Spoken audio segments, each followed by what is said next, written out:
거룩하신 하나님, 참된 교회의 표지는 순전한 말씀을 선포하는 거라 말씀하셨고, 순전한 하나님의 말씀 그대로 성례를 집행한 거라, 또한 권징을 시행하는 거라 하나님의 말씀대로 순종하는 거라 말씀하셨습니다. 그만큼 그 모든 것을 목회자가 담당하기에 목회자가 중요하고 교회에서도 큰 몫을 차지합니다.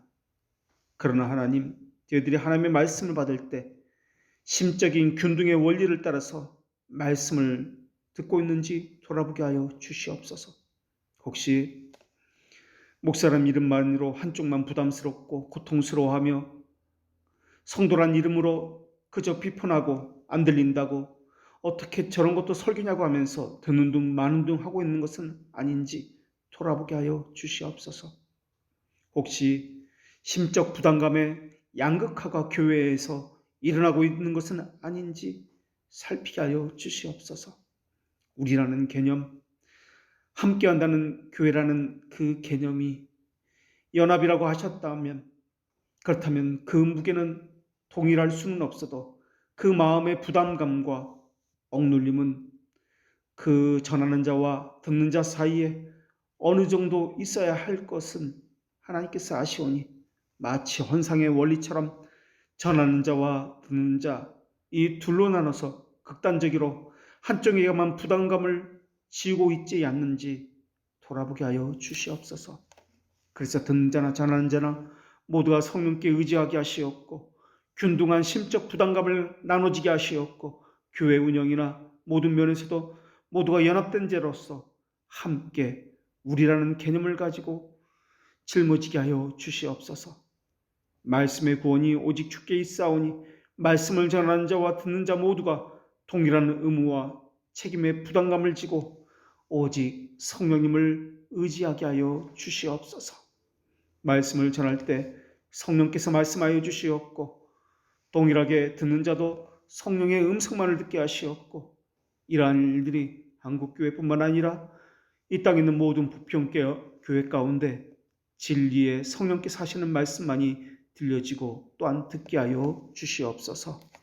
이 모든 것을 예수님의 이름으로 기도합니다. 아멘. 오늘 하나님께서 우리에게 주시는 말씀 로마서 15장 25절과 26절의 말씀입니다. 하나님의 말씀을 봉독합니다. 하나님의 말씀을 경청하십시오. 그러나 이제는 내가 성도를 섬기는 일로 예루살렘에 가노니 이는 마게도냐와 아가야 사람들이 예루살렘 성도 중 가난한 자들을 위하여 기쁘게 얼마를 연보하였음이라. 아멘. 바울에게는 이방 교회들로부터 모은 연보를 예루살렘 교회까지 가서 전해줘야 하는 일이 맡겨졌습니다. 어려운 일을 당한 사람들이라 하루라도 빨리 그들에게 가서 이것을 전해주어야만 합니다. 한시가 급합니다. 바울은 로마 교회에 구제연금을 해달라고 부탁을 했습니다마는 로마까지 들려서 그 연보를 받아서 예루살렘으로 다시 가기에는 너무나 오랜 시간이 걸립니다. 물론 구제라고 하는 것은 집사에게 맡겨진 사역입니다. 바울의 주된 사역은 복음을 전파하는 것입니다. 그런데도 불구하고 이방 교회는 바울에게 예루살렘 교회에게 연보를 전해주라는 일을 맡겼습니다. 그만큼 초대교회에 있어서, 물론 초대교회는 물론이고 구약시대 때부터 지금에 이르기까지 구제라는 것은 예배의 중요한 요소 가운데 하나였습니다. 연보라고 할 때 한문으로 연보의 연자는 버리다 할 때 연자를 씁니다. 이 단어가 내놓다, 주다, 기부하다 라는 뜻으로 그렇게 우리에게 사용되고 있습니다.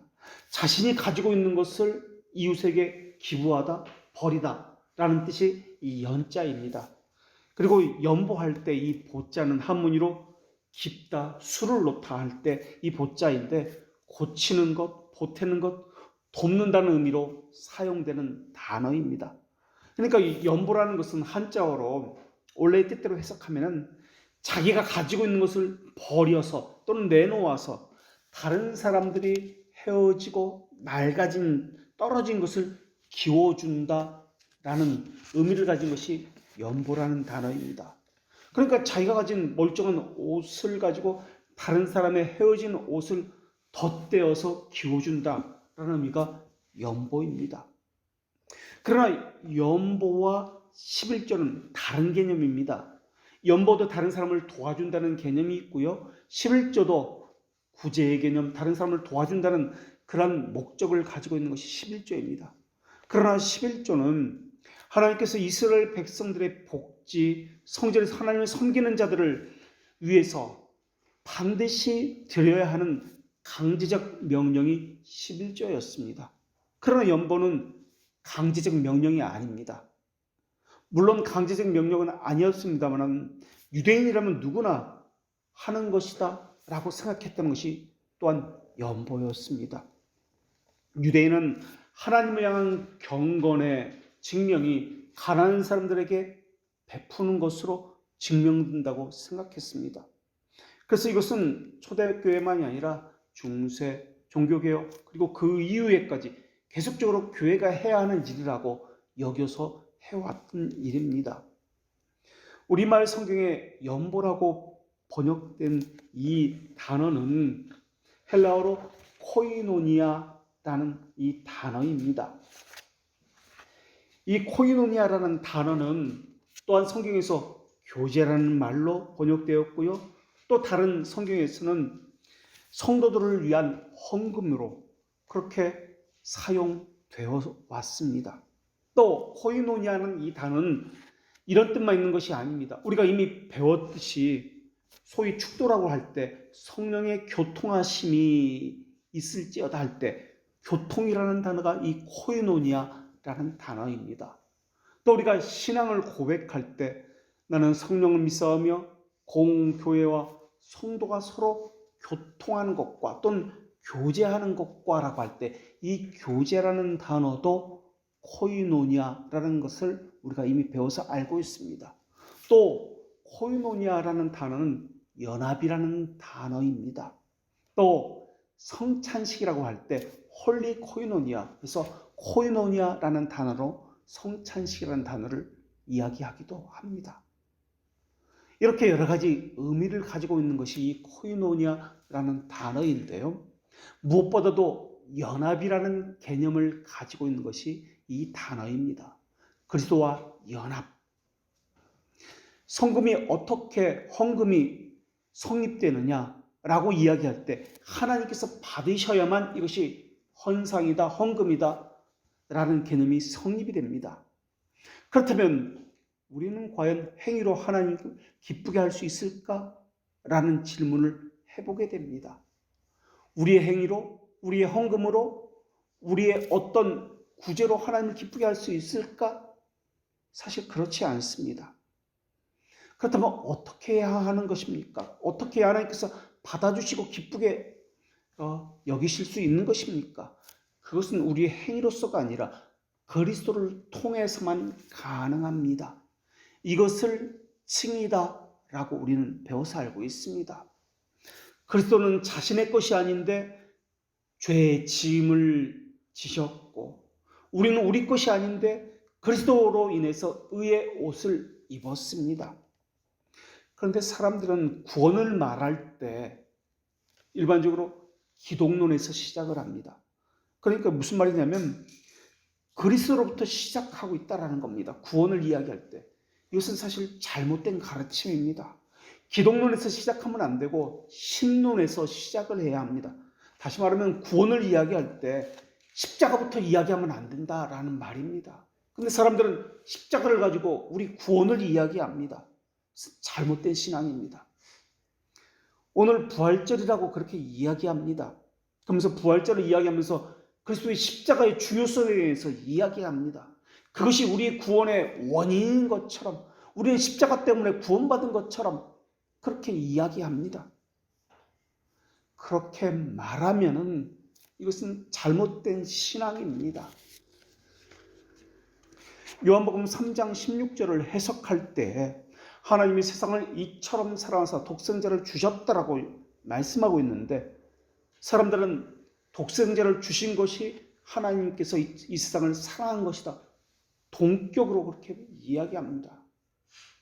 그렇게 해석하면 잘못된 해석입니다. 하나님이 세상을 주신 것과 독생자를 주신 것은 동격이 아닙니다. 십자가를 지신 것은 하나님이 세상을 사랑하는 것에 종속되어야만 합니다. 이것이 유효한 첫 번째 되는 원인이고 가장 큰 원인이 하나님의 사랑입니다. 우리는 하나님의 사랑을 시간적인 개념으로 계속 보고 있습니다. 이렇게 보면 해석이 잘못되게 되어 있습니다. 하나님의 시각, 그러니까 영원이라는 관점으로 바라보아야 합니다. 다시 말하면 영원이라는 개념은 우리의 행위와는 전혀 상관이 없다. 시간과는 전혀 상관이 없다는 그런 개념입니다. 사람이 죄를 짓자마자 부랴부랴 이거 큰일 났네. 그래서 하나님께서 예수님을 준비했다 생각하면 안 된다라는 말입니다. 죄를 짓기 전에 죄와는 전혀 상관없이 우리의 행위와는 전혀 상관없이 하나님의 자비하심에 의해서라고 이야기해야 합니다. 이것을 성경에서는 하나님이 세상을 이처럼 사랑하사라고 표현하고 있는 것입니다. 또 다른 성경에서는 하나님의 선하신 기쁨이다, 하나님 기쁘신 뜻대로다라고 이렇게 표현하고 있는 것입니다. 이것을 다른 말로 구원의 유효한 원인이다라고 이야기합니다. 유효한 원인이 하나님의 사랑입니다. 하나님의 자비하심입니다. 하나님의 기뻐하신 뜻대로입니다. 그리고 그것의 종속적 원인이 독생자를 주신 것입니다. 그리고 수단적 원인이 그를 믿는 자마다 믿음으로 말미암아 라는 것입니다. 이것이 수단적 원인입니다. 그러니까 하나님의 자비하심이 제1원인이요. 원인적 원인입니다. 하나님의 자비하심과 그리스도의 구속사역을 동일한 것으로 보고 있습니다. 심지어 자기가 가진 믿음 때문에 구원받았다라고 자신의 믿음을 그리스도의 구속사역과 또 하나님의 영원하신 자비하심과 동일한 것으로 여기고 있는 것이 오늘날 사람들이 가진 신앙의 양태입니다. 그렇게 나란히 보면 안 됩니다. 큰일 납니다. 하나님의 자비하심을 떠나면 예수 그리스도의 공로는 아무런 소용이 없게 되어 있습니다. 그리스도의 공로를 하나님의 영원성, 그 하나님의 자비하심에 비교해서 이야기하면 큰일 납니다. 그리스도의 공로는 하나님의 무한한 자비하심 가운데 그 일부분으로 그저 시간 가운데 드러난 부분에 불과할 뿐입니다. 그런데 부활절이라고 이야기하는데 그리스도의 공로만을 이야기합니다. 비로소 십자가만을 이야기합니다. 여기서부터 구원이 시작됐다고 이야기합니다. 교회를 이야기할 때도 마찬가지입니다. 오순절 때부터 그 이후부터 교회가 시작했다라고 이야기하면 안 됩니다. 이러한 것은 세대주의나 이단들의 사고라고 이미 우리가 배워서 알고 있습니다. 그리스도의 공로로부터 구원을 이야기하면 안 됩니다. 하나님의 자비하심, 영원전 선택, 작정으로부터 이야기되어야 합니다. 그런데 이것은 빼어버리고 겉껍데기만 이야기하고 있는 것이 오늘 우리의 모습은 아닌가라는 것입니다. 또 믿음에 무슨 큰 능력이 있다. 오직 믿음만이 이야기합니다. 그러면서 오직 믿음만이라고 하면서 믿음 자체에 무슨 능력이 있는 것처럼 이야기하는 것, 믿음이 무엇을 일으킨다고 이야기하는 것은 이것은 알미니안주의자들의 주장입니다.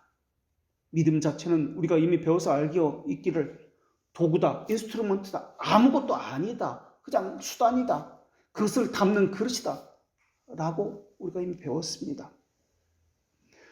구원이 이렇듯이 헌상도 마찬가지입니다. 하나님의 자비하심에만 의존하고 있는 것이 헌상입니다.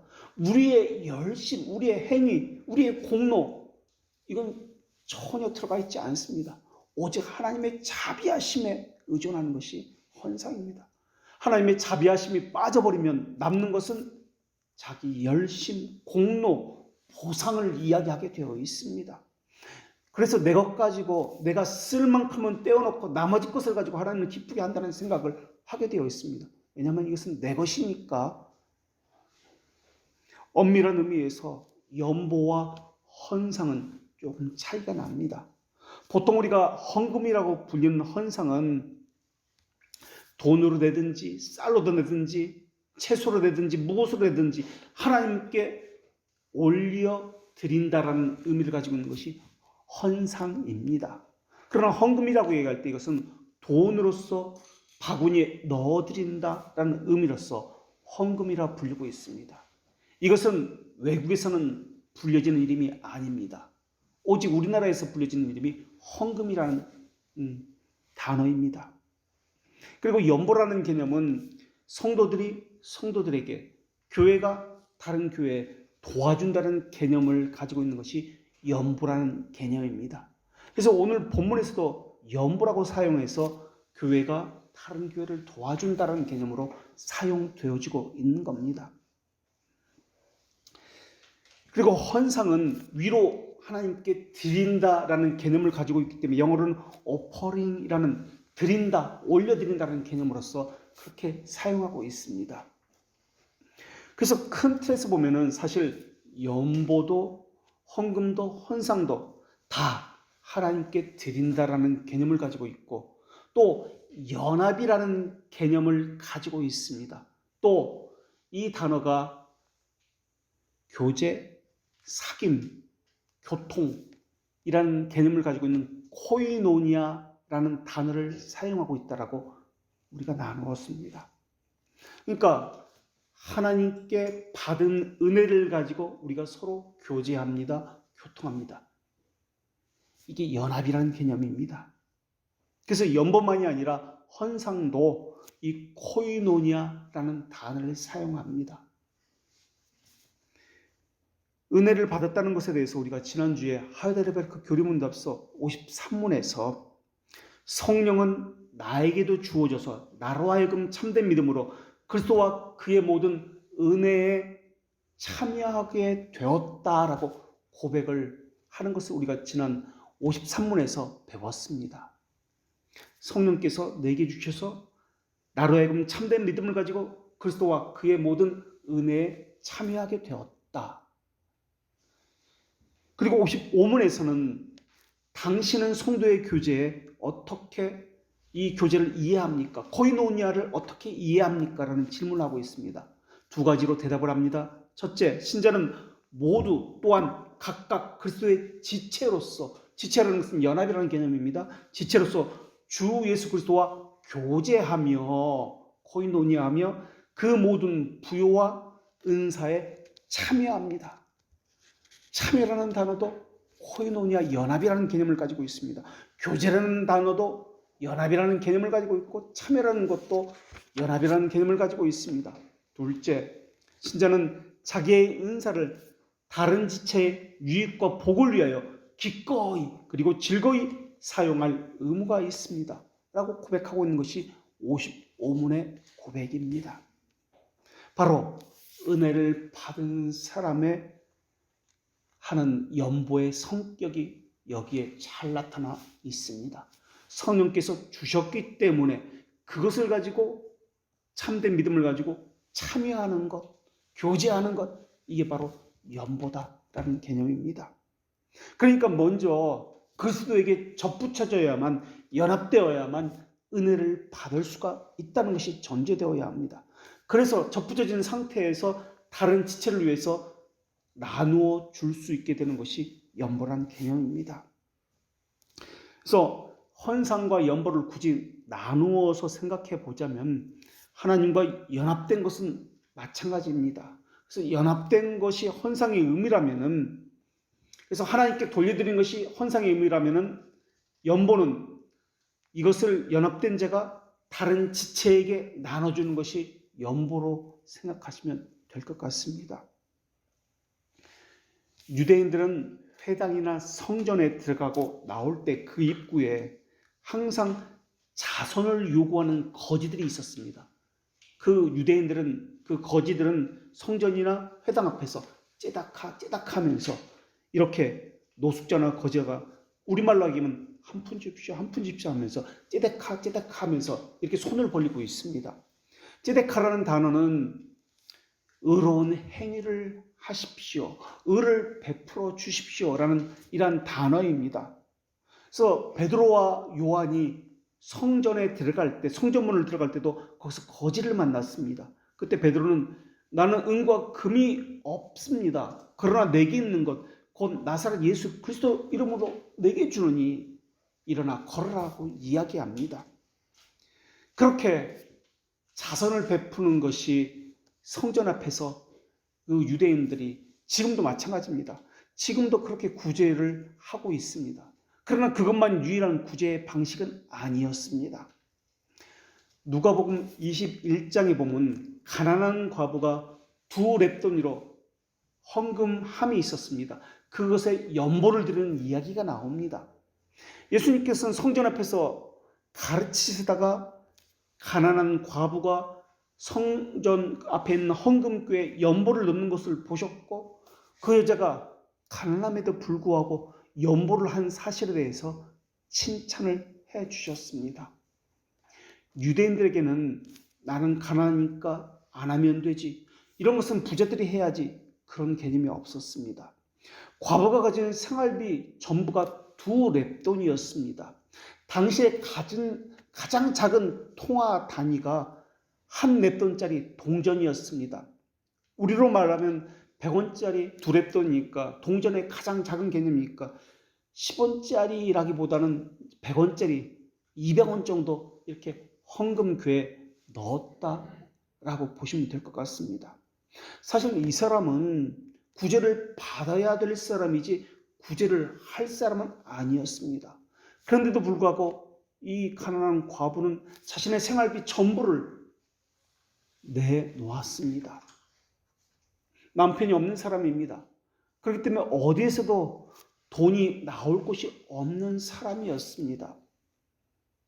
예수님이 이 과부의 헌금 생활에 대해서 칭찬을 합니다. 그런데 이 본문은 이 과부의 헌금 생활을 통해서 그 당시의 사회상을 적나라하게 보여주고 있는 것을 보여주고 있습니다. 또 이 과부의 헌금 생활을 통해서 과부의 가산을 삼켰던 종교 지도자들의 탐욕을 비판하는 말씀이 이 비유이기도 합니다. 그래서 예수님은 풍족한 중에 헌금을 넣은 사람과 가난한 중에 생활비 전부를 넣었던 이 과부 둘을 비교해서 말씀하고 있는 것입니다. 이것이 첫 번째 비교였습니다. 풍족한 사람의 헌금과 가난한 과부의 2렙돈의 비교입니다. 이어서 예수님은 두 번째 비교를 하셨는데 구제받지 못한 이 과부의 모습과 또 헌물로 화려하게 꾸며진 이 성전을 비교합니다. 그리고 누가 심판을 받아야 하는지에 대해서 이어서 말씀합니다. 그러면서 예수님께서는 이 과부의 2렙돈을 보신 이후에 이어서 하신 말씀이 이 화려한 성전, 아름다운 성전이 무너질 것이다 라고 이어서 말씀하고 있습니다. 그리고 이 과부의 2렙돈을 드리는 이 성전에 헌금을 드리는 바로 이전에 어떤 말씀이 있냐면 과부의 가산을 삼키면서 외식으로 길게 하는 기도를 했던 서기관들에 대한 심판에 대해서 말씀하시는 것이 바로 이어서 있습니다. 그 말씀은 이렇습니다. 그들은 과부의 가산을 삼키고 외식으로 길게 기도하니 그들이 더 엄중한 심판을 받으리라 하시나니, 그러면서 바로 이어서 나온 것이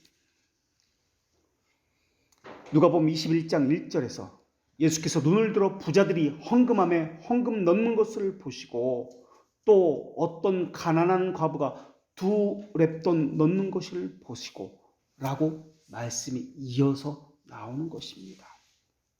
예수님은 당시 헌금 생활에 대해서 특히 서기관, 종교 지도자들의 외식에 대해서 성전을 강도의 소굴로 만드는 것에 대해서 분노하셨습니다.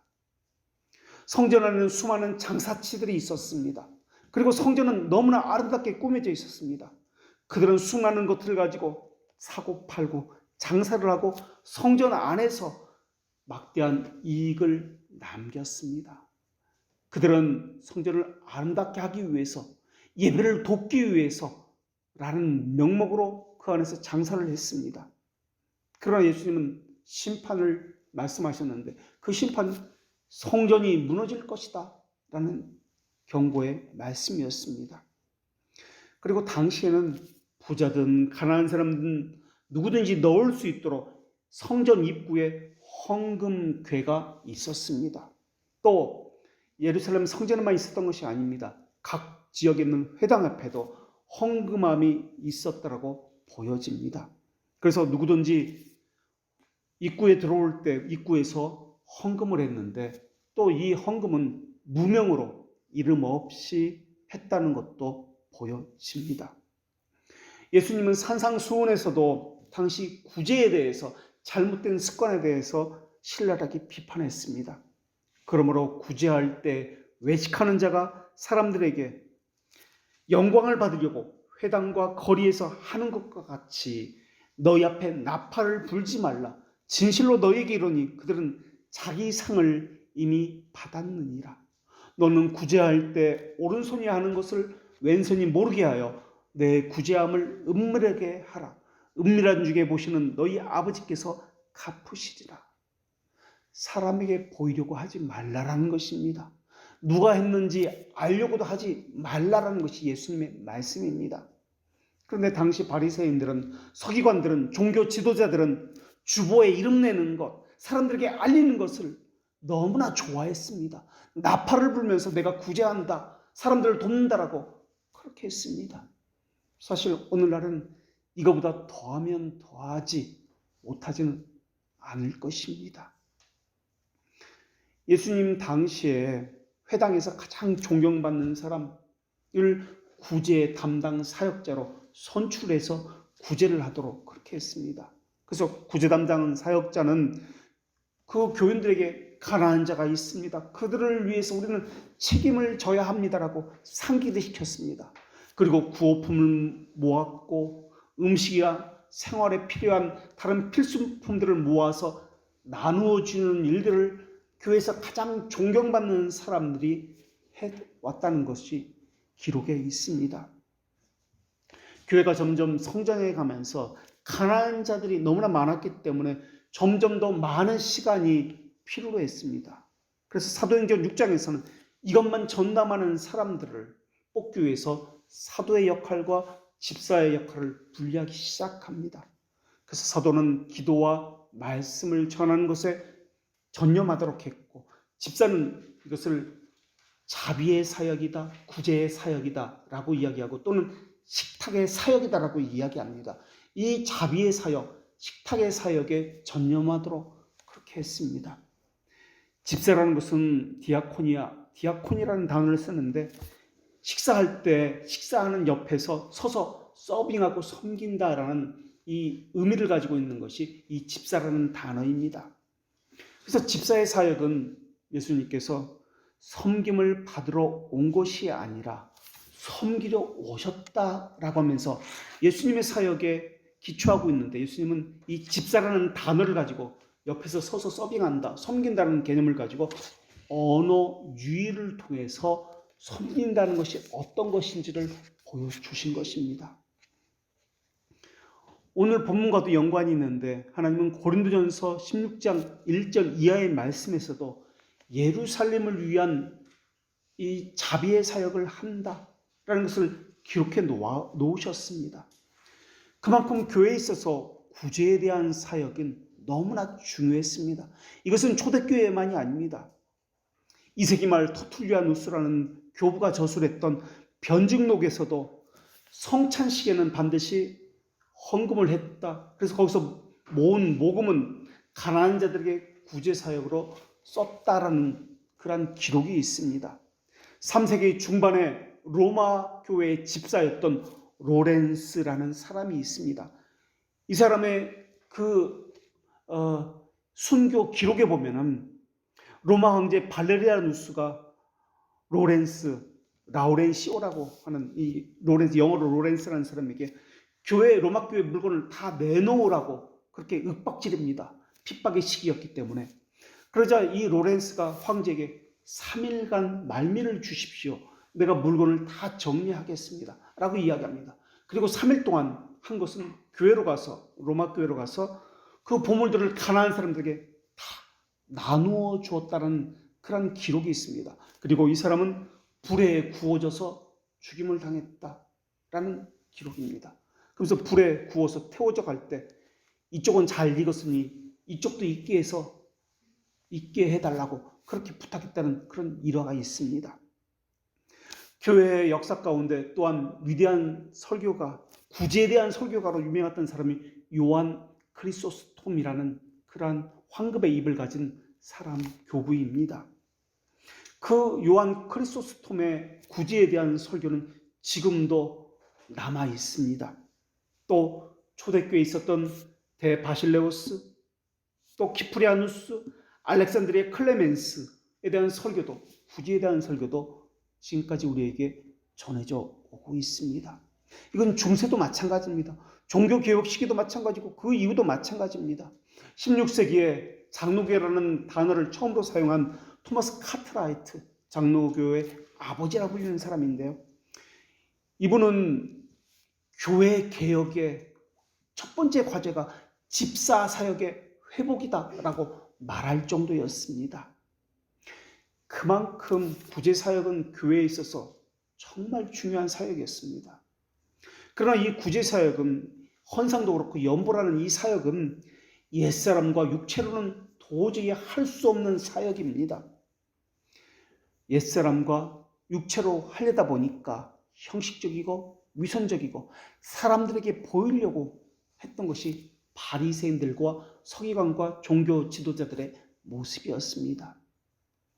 그래서 우리는 연보와 헌상을 하면서 과연 하나님께서 기쁘게 받으실 만한 것일까를 늘 생각을 해야 합니다. 하나님은 그 마음의 자세, 정성을 보십니다. 하나님은 혼합되지 않는 순전한 선하심입니다. 이 세상에는 혼합되지 않은 것이 너무나, 혼합된 것 외에는 없습니다. 순금이라 할지라도 99.9%라고 하지 100%라고 하지 않습니다. 꿀 한 방울에도 반드시 한 방울의 쓸기집이 묻어있기 마련입니다. 이 세상에서 기쁨과 행복을 추구하려 했던 솔로몬도 허무와 근심 외에는 발견한 것이 없습니다. 그러나 하나님은 완전하시고 선하시고 선의 본질이시고 흠이 있고 병든 것은 받지 않으시는 분입니다. 오히려 그러한 헌상을 한 사람에게는 하나님은 큰 징벌을 내리시는 분이십니다. 그러나 하나님은 꽃의 향기와 같이 하나님 스스로 완전한 만족해 하시는 것만을 받으시는 분이십니다. 하나님을 만족해 하고 기쁘게 하는 것은 하늘의 천사라 할지라도 불가능합니다. 어떤 피조물이라 할지라도 피조물은 유한하고 시간과 공간 안에 갇혀있기 때문에 무한한 하나님의 선을 만족해 할 수 없습니다. 결국 하나님을 만족해 하는 것은 하나님 스스로 외에는 없다라는 것입니다. 그래서 헌상을 할 때 그리스도로 옷 입지 않는 헌상은 아무런 소용이 없습니다. 우리가 헌상을 드리면 하나님이 그 돈 가지고 뭐 사 먹고 하나님이 예배당에 금치를 내서 하나님 스스로 기뻐하고 그렇게 하지 않으십니다.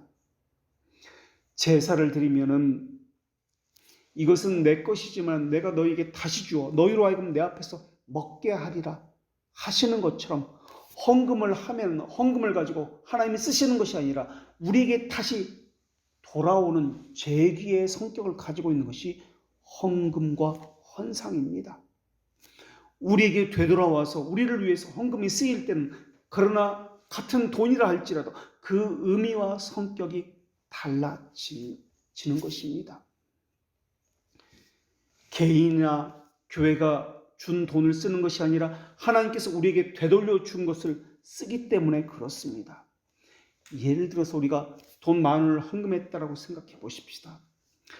우리가 돈 10,000원을 하나님께 헌금했다라는 것은 그 의미와 하나님께서 돈 10,000원을 다시 우리에게 돌려서 주셨다라는 의미는 엄청난 차이가 있는 것입니다.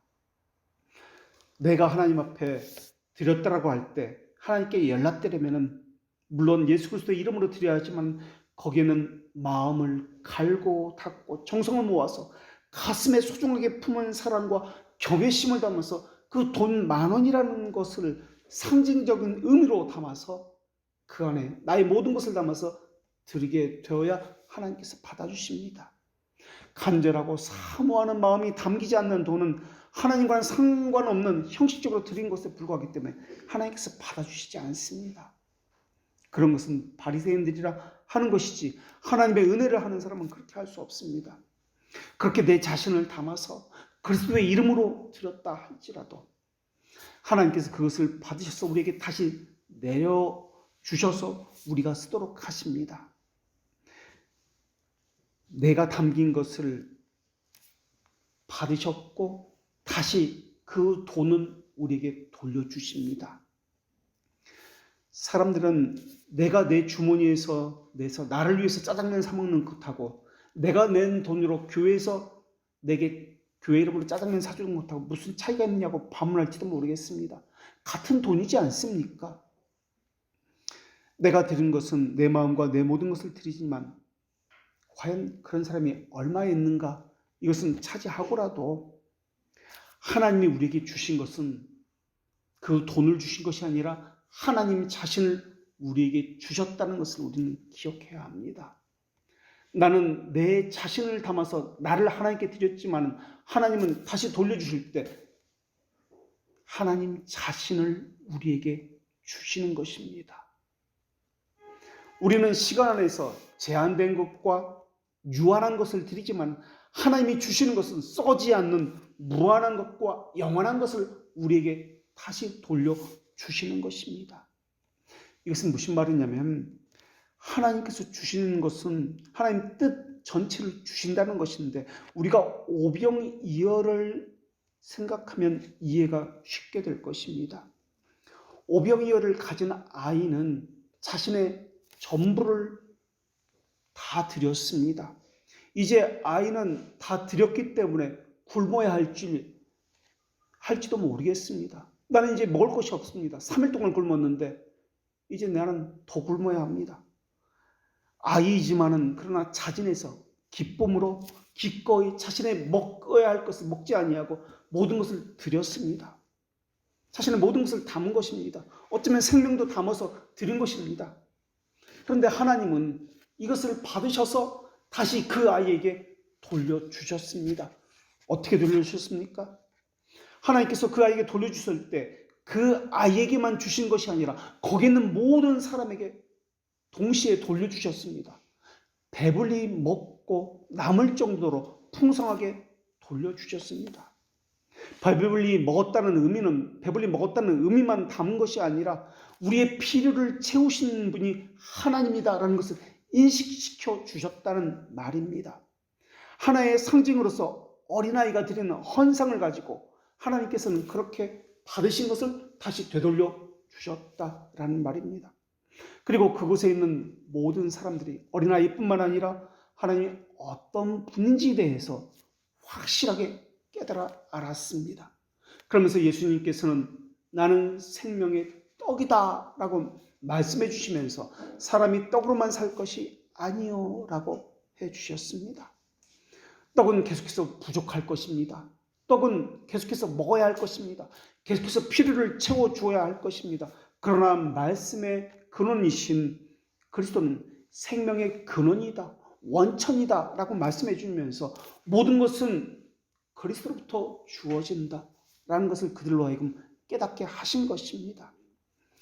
이 어린아이는 자신의 모든 것을 구별해서 모든 것을 하나님께 드렸습니다.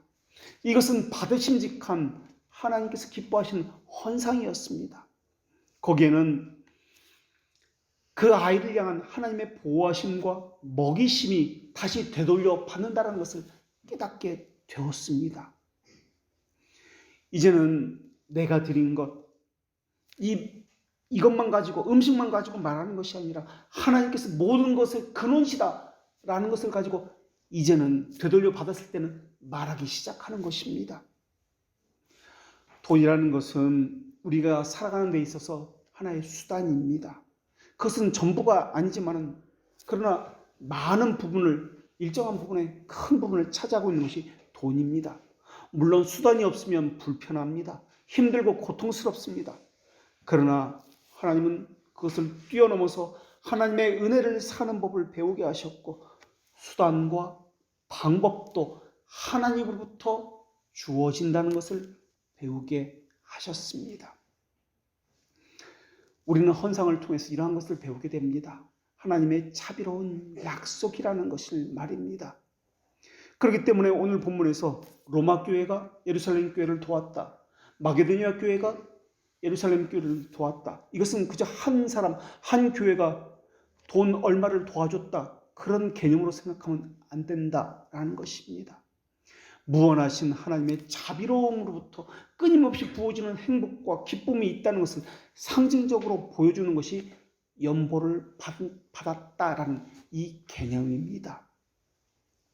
하나님의 신격에는 모든 만물, 모든 영혼을 즐겁게 하는 어떤 감미로움이 충만하게 가득 차 있습니다. 하나님의 사랑에는 인간의 영혼에 형용할 수 없는 영광으로 충만한 무한한 부드러움 가득 차 있습니다. 하나님 이것을 서로에게 주시는 것입니다.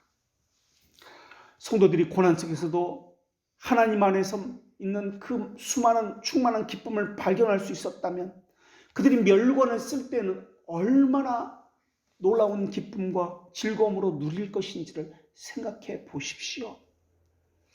우리 신앙의 선배들은 박해의 불길 속에서도 장미 꽃밭을 걷는 것 같은 영광으로 알고 그 길을 걸어갔습니다. 그들은 고난 속에서도 다른 더 큰 고난을 받는 자들을 돕는 것을 그들의 기쁨으로 알았습니다. 그래서 교회가 교회를, 그래서 사람들이 사람을 그렇게 자신의 어려움 속에서도 자기의 것을 내어주면서 기쁨으로 도왔던 것입니다. 하나님은 건강, 재물, 명예보다 비교할 수 없을 만큼 나으신 분입니다. 물질이나 이런 것은 생명을 지탱해주는 수단에 불과하지만 하나님은 생명의 주인이라는 것을 그들은 배우고 있습니다. 하나님과 비교해서 뭔가 의지할 만한 것이 있다고 생각한다면 이것은 한갓 이슬의 무게를 가지고 거대한 황금산과 비교하는 것과 같은 것일 것입니다. 촛불과 비교할 수 없는 것이 태양빛입니다. 하나님이 옛적부터 계신 분이시지만 쇠하거나 늙지 아니하며 변치 아니하시는 분이십니다.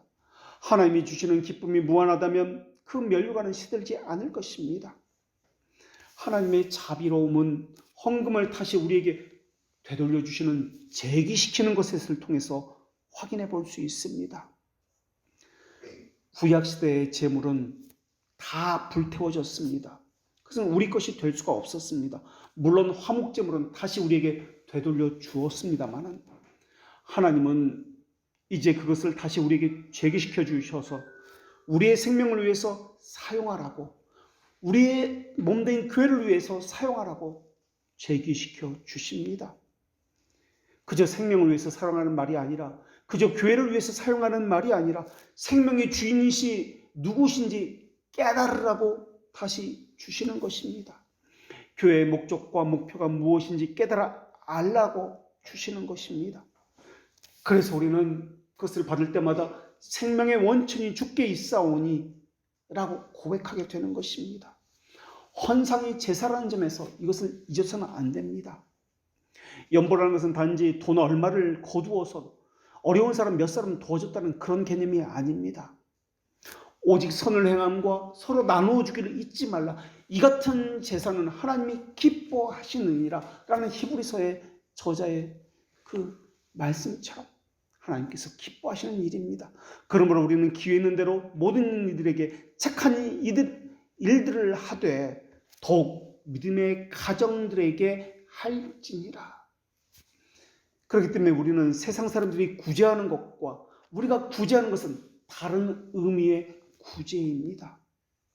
도와주는 모든 것이 하나님께서 기뻐하시는 제사가 아니라, 그러니까 가난한 사람을 구제한다고 이리저리 도와주면서 도와주는 것이 하나님께서 기뻐하시는 것이 아니라 믿음으로 연합된 지체에게, 믿음의 가정에게 하는 것이 하나님께서 기뻐하시는 제사다라는 말입니다.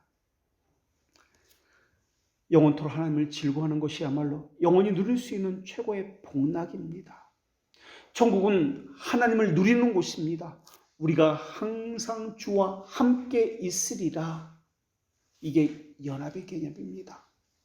에녹이 주와 함께 동행하였더라 라고 고백하고 있습니다.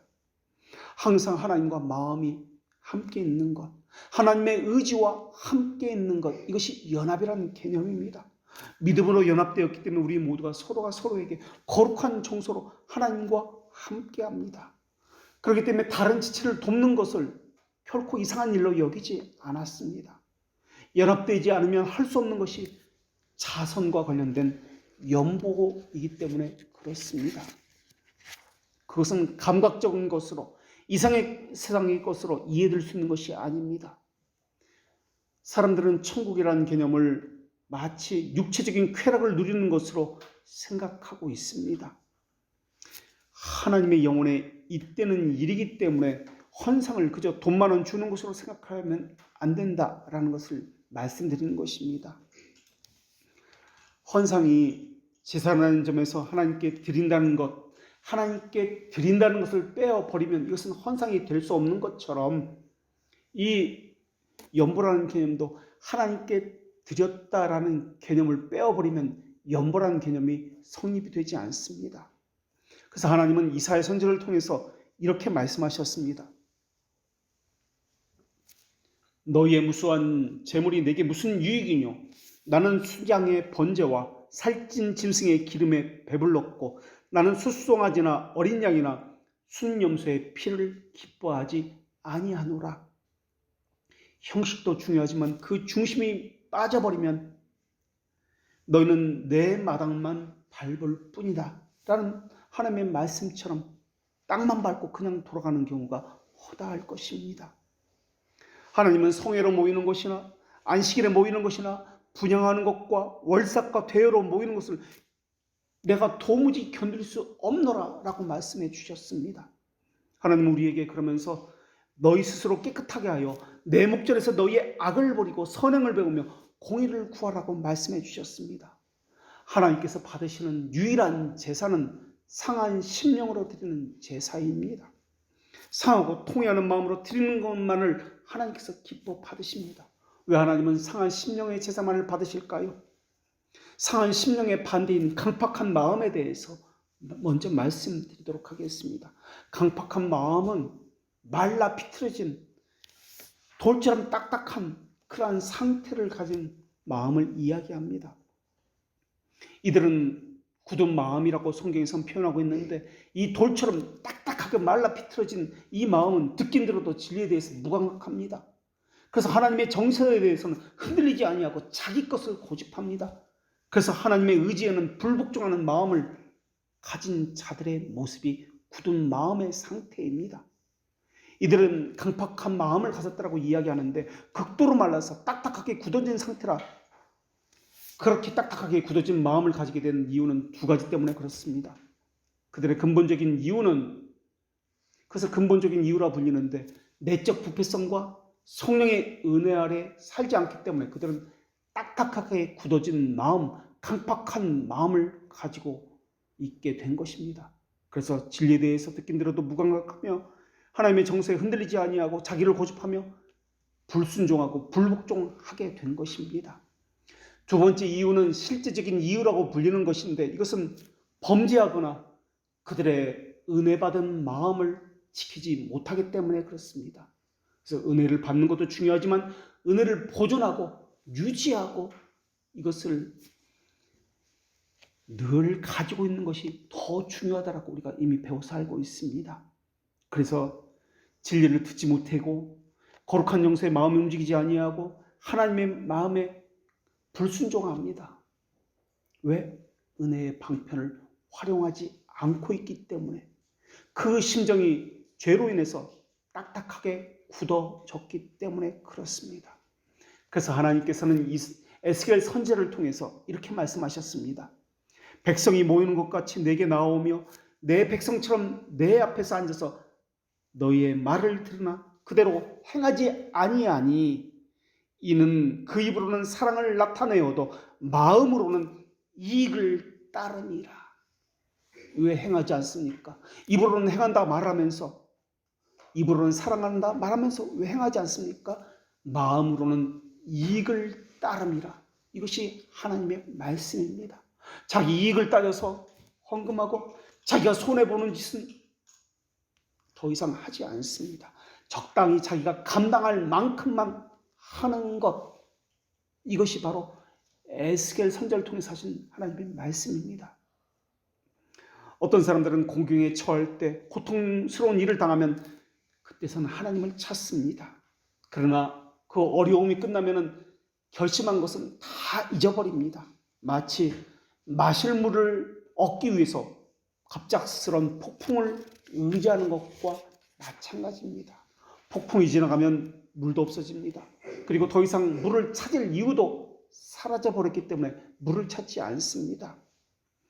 이슬람 사람들의 경전인 코란에는 낙원에 대해서, 천국에 대해서 묘사를 하는 부분이 나오는데, 그 천국에는, 그들의 천국에는 넘쳐나는 재물과 황금잔에 붉은 포도주를 늘 마신다라고 이야기하고 있습니다. 이들은 죽은 이후에 그와 같은 이유로 천국에 들어가는 것도 기뻐하고 있습니다. 비록 성경도 천국을 이야기할 때 영광스러운 모습을 잔치에 비유하고 있습니다. 그리고 진주와 보석으로 먹고 마시는 것이 넘치는 것으로 그렇게 설명하고 있습니다. 그러나 이와 같은 것은 비유입니다. 우리 신앙에 도움을 주기 위해서 저 높은 천국에 넘쳐나는 즐거움과 복락이 있다는 것을 설명하기 위해서 하늘의 영원한 것을 우리 수준에 맞추어서 설명하기 위해서 잔치다, 보석이다 라고 설명하는 것이지, 실제 잔치가 있고 보석이 넘친다, 그런 개념이 아닙니다. 영적 즐거움을 비유로 말한 것에 불과할 뿐입니다. 상한 심령은 강팍한 심령이 갖는 것처럼 이익과 보상과 이런 육체적 쾌락과 관련된 것을 바라는 것이 아닙니다. 하나님이 받으시기 원하시는 것은 사람의 손으로 이루어지는 것이 아니기 때문에 그렇습니다. 상한 심령이라고 하는 것은 직장에서 또는 사람과의 관계에서 세상의 일로 말미암아 상한 마음을 말하는 것이 아닙니다. 하나님께서 받으시는 상한 심령이라고 하는 것은 하나님으로 말미암아 상한 마음을 이야기합니다. 하나님의 말씀만 들어도, 하나님이라는 말만 들어도 그분으로부터 멀어진 자기 자신에 대해서 애통하는 것, 자신의 죄에 대해서 슬퍼하고 그분과 더 친밀하지 못하고 더 친근감을 가지지 못한 것에 대해서 상한 마음을 이야기합니다. 그래서 그분을 사모하는 마음을 말합니다. 하나님은 번제나 제사를 기뻐하는 것이 아니라, 하나님은 예배를 기뻐하는 것이 아니라 상한 심령을 기뻐하신다라고 이야기했습니다. 우리는 예배를 하고 헌금을 하고 있지만 하나님께서 받으시는 것은, 기뻐하시는 것은 이런 것이 아닙니다. 어떤 의식도 아니고 제도도 아니고 형식도 아닙니다. 하나님을 사모하는 마음, 죄로 인해서 낮아진 그 마음, 그 헌금이라는 그 상징 속에 자신의 상한 마음을 다 담아놓은 그 마음, 하나님의 은혜로 감격해서 감격함으로 인해서 나온 그 감사의 마음, 이것을 받으시는 것입니다. 그게 헌상이지 돈 몇 푼 내는 것이 헌금이 아닙니다. 마음이 상하지 않은 사람은 하나님을 전심으로 구하지 않을 것입니다. 예배당에서 흐느끼며 부르짖는 사람은 마음이 강팍해서 돌같이 굳어진 사람이 흐느끼는 것 아닙니다. 마음이 상한 사람이 흐느끼고 하나님을 찾는 것입니다.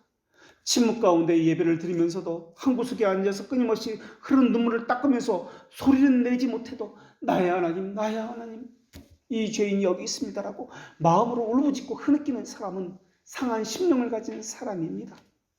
하나님이 받으시는 사람은 열심히 있는 사람이 아니라 상한 심령을 소유한 사람을 하나님께서 받으십니다. 자기 스스로 의로운 일을 행했다고 말하는 사람이 아니라 마음이 상하여 가난하게 된 사람을 하나님이 받으십니다. 하나님이 구하시는, 받으시는 제사는 상한 심령이라고 말씀해 주고 있습니다. 그때 하나님이 받으시는 상한 제사라고 할 때 이 제사라는 단어는 성경에서 단수로 표현되어 있습니다. 단수라는 것은 하나를 이야기합니다. 하나님께서 받으시는 제사는 수많은 제사 가운데 하나가 상한 심령이라는 단어가 아닙니다. 하나님께서 받으시는 유일한 제사가 상한 심령이라고 해서 단수로 이 제사라는 단어를 표현하고 있습니다. 그렇다면 상한 심령을 가진 사람이 어떻게 예배에 참여하는지, 어떻게 헌금 생활을 하는지 말을 하지 않아도 알 것입니다. 돈만은 내어놓고 내 할 일 다 했다라고 하지 않을 것입니다. 하지 못하고 있는 것과 해야 할 의무가 버려져 있는데도 불구하고 내 몫을 다 했다라고 말할 수 없을 것입니다. 교회 재정의 첫 번째 사용 용처는 기독교 강요 4권 4장 7항에서 칼빈은 교회 재정의 첫 번째 용도는 목회자의 사례비라고 그렇게 기록해 놓고 있습니다. 그 다음에 믿음의 식구인 가난한 자를 위해서 사용한 것이 두 번째요. 세 번째는 건물 유지와 경성비요. 마지막은 네 번째 나그네를 위해서라고 기록해 놓고 있습니다. 기독교 강요만이 아닙니다. 당시 초대교회 교리문답서인 디다케에서 교회 재정의 첫 번째를 어디에 써야 될지에 대해서 교인들에게 이렇게 가르쳐 주었습니다. 디다케 13장 목회자들에서 어떻게 공양하는지에 대해서 쓴 것이 13장입니다. 사망에서는 그러므로 그대는 포도 짜는 자의 기계에 수확과 타작마당과 소들과 양들의 모든 첫 소산을 거두어서 말씀 전하는 자들에게 드리십시오. 왜냐하면 그들이 여러분의 대제사장이기 때문입니다. 그러나 만일 여러분 곁에 말씀 전하는 자가 없다면 그러면 가난한 자들에게 그것을 주십시오. 그대가 빵을 만들 때에도 첫 산물을 거두어 계명대로 그들에게 주십시오. 이런 식으로 당신이 포도주나 올리브 기름 항아리를 개봉해도 첫 수산물을 가져다가 말씀 전하는 자들에게 주십시오. 은전, 은화, 의복과 모든 재산 중에서 당신에게 가장 좋다고 생각하는 첫 수산물을 가져다가 계명을 따라 그것을 말씀 전하는 자들에게 주십시오. 이것이 초대교회 성도들에게 가르쳤던 가르침입니다. 우리는 이 부분에 대해서 어떻게 생각합니까? 마음 아파하며 눈물로 기도해야 합니다. 우리는 교인이 적습니다. 우리는 재정이 안 됩니다. 변명이 통하지 않습니다. 재정이 적다면 그것을 위해서 어떤 노력을 하고 있습니까? 어떤 기도를 하고 있습니까? 물어야 합니다. 11조를 하지 않아도 된다는 것이나 해도 어느 정도만 해야 한다는 것이나 구제헌금도 하는 사람이 따로 있고 하지 않아도 되는 사람이 따로 있다고 생각해서도 안 되는 것입니다. 연합이라는 개념은 어느 한 사람도 배제한다라는 말이 아닙니다. 우리는 모두가 함께라는 교회 개념입니다. 나는 안 해도 된다는 개념이 아닙니다. 예배에 참석하는 것만으로 하나님께서 만족하실 것이라고요? 그렇게 여겨서도 안 됩니다. 하나님께서 받으시는 것은 예배 참석만 이것이 아니라 어떻게 예배에 참석하느냐라는 것입니다. 주님이 원하시는 것은 우리의 몸이 여기에 와 있는 것, 우리가 물질을 드리는 것 이것이 아닙니다. 어떻게 어떤 심적으로 하나님 앞에 드려지는 것 이것을 하나님께서 받으시고 보신다는 것입니다. 깨트려지고 상한 심령이 되어서 가난한 과부의 두 랩돈처럼 하나님 앞에 마음이 드려지는 것입니다. 예루살렘 교회와 로마 교회를 한번 생각해 보십시오. 예루살렘 교회는 큰 교회니까 우리보다 사람 수가 많으니까 우리는 안 해도 되겠네. 과연 로마 교회 성도들이 그렇게 생각했을까요? 우리는 이렇게 예배당도 마땅한 예배당이 없고 월세 살고 있고 저들은 예루살렘에 큰 성전이 있지 않는가? 자기 성전이라고 하는데 우리는 월세 사니까 안 해도 되겠네? 그렇게 과연 생각했을까요? 아니면 그런 거 전혀 고려하지 아니하고 단지 어렵다는 말을 들었기 때문에 하나님께 빚진 자의 심정으로 기꺼이 기쁨으로 자기 분에 넘치도록 풍성하게 참여했을까요? 사실 훈련도 받지 아니하고 헌상의 의미도 모르는 이들에게 자발성을 기대한다는 것은 어쩌면 애초부터 무리였는지도 모르겠습니다. 그래서 어떤 교회들은 헌금 봉투를 따로 11조, 감사헌금, 생일감사헌금, 절기, 주정헌금, 건축헌금과 같은 목록을 정해서 하는지도 모르겠습니다. 사실 우리는 교회 등록 전에 예배가 무엇인지, 조목조목 헌상이 무엇인지에 대해서 성경 공부를 했습니다마는 어쩌면 배워도 실제와는 다르다라고 생각했는지도 모르겠습니다. 그러나 하나님께서 원하시는 것은 그리스도의 자유입니다. 그렇기 때문에 강제와 억압에 대해서는 우리는 이것은 우리가 해야 할 것이 아니다라고 그렇게 알고 왔습니다. 그렇다면 성경의 자발적인 원리에 따라서 선한 양심의 원리에 따라서 해야 하는 것이 맞습니다. 더군다나 우리의 즐거움은 진리의 자유함에 있습니다. 우리의 의무는 자발적 순종함으로 우리가 가진 방종의 자유를 제한시키는 것입니다. 우리가 원하는 것은 그리스도의 참된 얼굴을 보기를 원하는 것이고 이 땅에서도 하나님의 사랑을 맛보면서 하나님의 자녀들과 천상의 영들과 교제하는 데 있습니다. 그러나 혼수 상태에 빠진 사람들은 자기 이익을 위해서만 살 것입니다. 그들은 살아도 죽은 자와 같은 모습일 것입니다. 그들은 교회에 대한 하나님에 대한 영적 감각이 없고 그저 자신의 이익을 위해서 자기 생활의 즐거움을 느끼느라 교회와 하나님에 대해서는 어떻게 해야 될지 관심이 없기 때문에 그렇습니다. 그런 이들에게 예루살렘 교회를 돕자고요?